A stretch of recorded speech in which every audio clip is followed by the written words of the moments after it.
Welcome to our channel. Today we how to budget with Infinity Insurance, beginner guide step by step clearly. To begin budgeting with Infinity Insurance, first gather all your financial documents.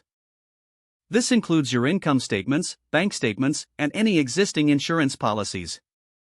Next, identify your monthly income.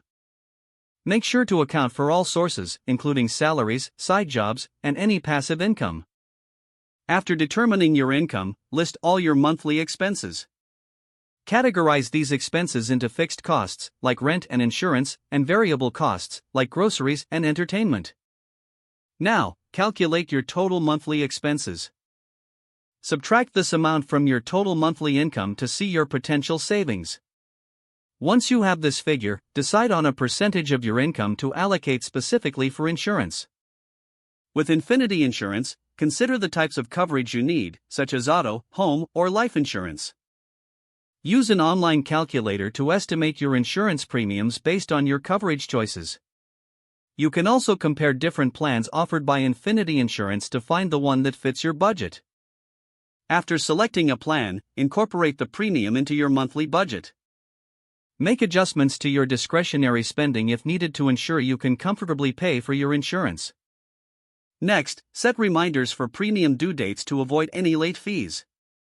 Additionally, review your budget regularly. Consider doing so monthly or quarterly.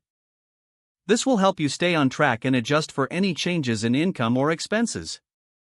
Evaluate your insurance needs annually to ensure you still have the best coverage for your situation.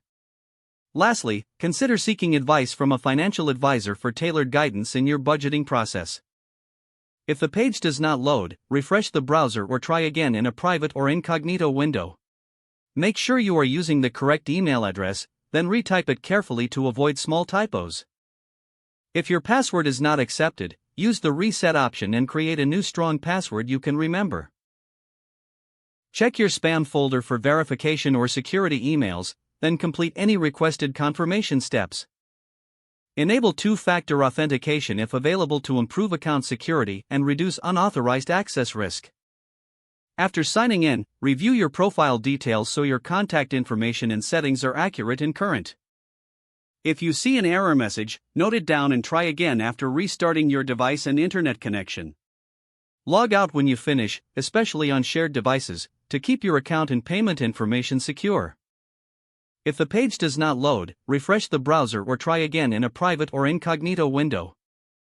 Don't forget to like this video and subscribe to our channel for more step-by-step tech guides.